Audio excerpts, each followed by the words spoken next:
A big welcome to all our listeners. Today's topic is Unit 9, Role of Civil Society Organizations in Policy Making, paper of MPA 015, Public Policy and Analysis. तो चलिए आज के इस बेहद दिलचस्प विषय की शुरुआत करते हैं।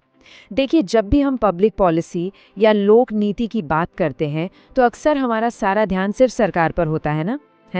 लेकिन इस पूरी प्रक्रिया में एक बहुत ही महत्वपूर्ण कड़ी है जिसे अक्सर नज़रअंदाज कर दिया जाता है, और आज हम उसी पर गहराई से चर्चा करने वाले हैं। Okay, let's dive into this by posing a fundamental question. जरा सोचिए, सरकारी नीति की कमियों को आखिर पूरा कौन करता है? जब सरकार की बड़ी-बड़ी नीतियां और योजनाएं किसी हाशिए पर रहने वाले समुदाय तक पहुंच ही नहीं पाती, तो उन अलग-थलग पड़े लोगों की आवाज सत्ता के गलियारों तक कौन पहुंचाता है? यही वो बुनियादी सवाल है जो हमें आज के इस विषय की असली गहराई तक ले जाएगा। आज के हमारे इस सफ़र का एजेंडा काफ़ी क्लियर है।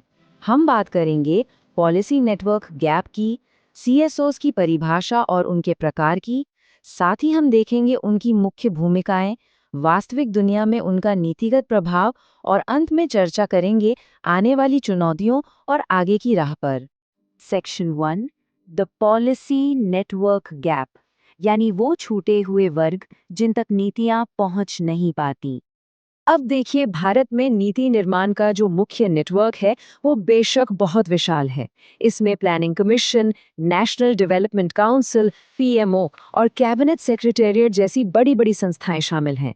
लेकिन इतनी मैसिव ब्यूरोक्रेसी और हमारी अपार जनसंख्या के कारण कई नीतियां लाल फीताशाही में उलझ जाती हैं और अहम मुद्दे अनकवर्ड रह जाते हैं।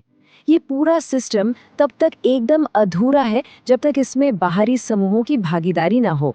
सबसे बड़ा गैप तब दिखाई देता है जब हम समाज के उन मार्जिनलाइज्ड वर्गों की बात करते हैं जिन तक सरकारी योजनाएं सीधे तौर पर पहुंच ही नहीं पाती। तो चलिए आगे बढ़ते हैं सेक्शन 2 की ओर। नागरिक समाज संगठनों की परिभाषा, जिन्हें हम पुल बनाने वाले या द ब्रिज बिल्डर्स भी कहते हैं। भारत में इन सिविल सोसाइटी संगठनों का इतिहास काफी पुराना है। असल में इनका उदय प्री इंडिपेंडेंस राष्ट्रीय आंदोलन के दौरान ही शुरू हो गया था, और हमारे भारतीय संविधान ने जो फ्रीडम ऑफ स्पीच और असेंबली जैसे मौलिक अधिकार दिए हैं, उन्होंने इन संगठनों को फलने फूलने का एक बेहद सुरक्षित माहौल प्रदान किया है। अगर हम एकेडमिक लिटरेचर की बात करें तो विश्व बैंक ने इसे बहुत ही सटीक तरीके से परिभाषित किया है।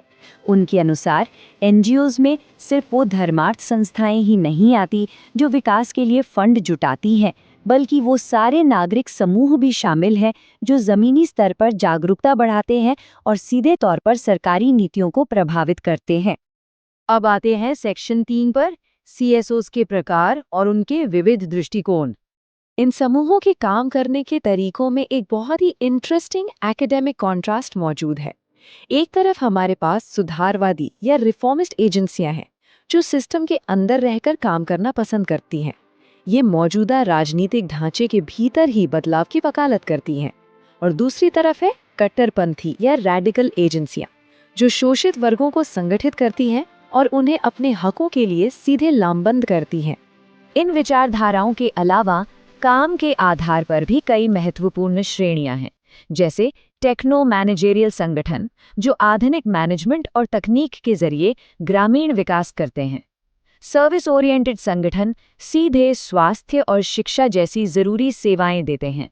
वहीं पार्टिसिपेशन ओरिएंटेड संगठन समुदाय की भागीदारी जैसे कोऑपरेटिव्स पर जोर देते हैं।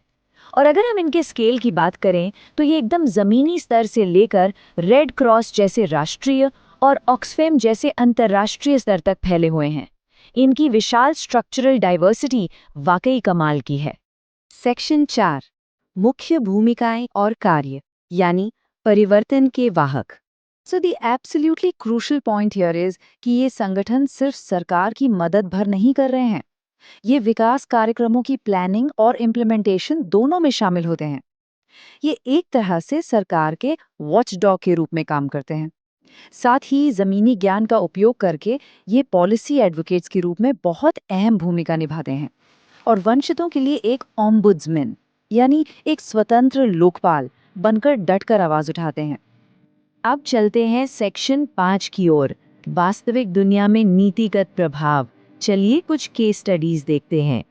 यहाँ थ्योरी से निकलकर जरा प्रैक्टिकल इम्पैक्ट देखते हैं।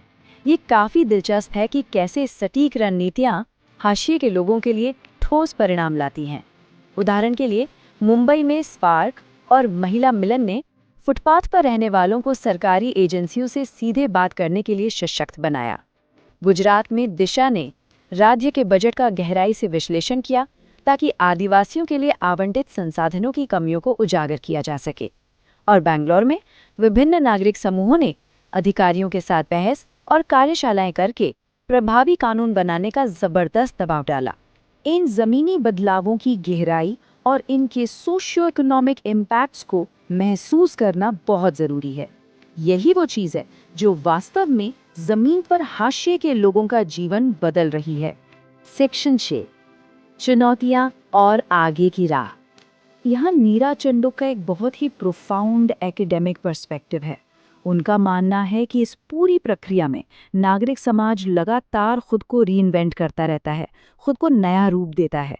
और सबसे अहम बात, एक स्थिर और सफल लोकतंत्र के लिए नागरिक समाज का होना एक बेहद जरूरी प्री कंडीशन है।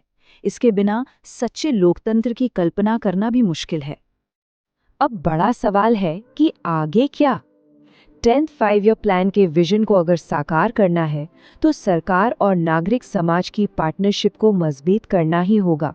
इसके लिए कुछ ठोस कदम चाहिए। CSOs को अपनी कोर कॉम्पिटेंसीज और प्रोफेशनलिज्म को और बढ़ाना होगा। सरकार की तरफ से भी जानकारी का समय पर प्रसार होना चाहिए। साथ ही बेहतर प्लानिंग के लिए उचित डेटाबेस का निर्माण और बहुत ही गहन रिसर्च अत्यंत आवश्यक है।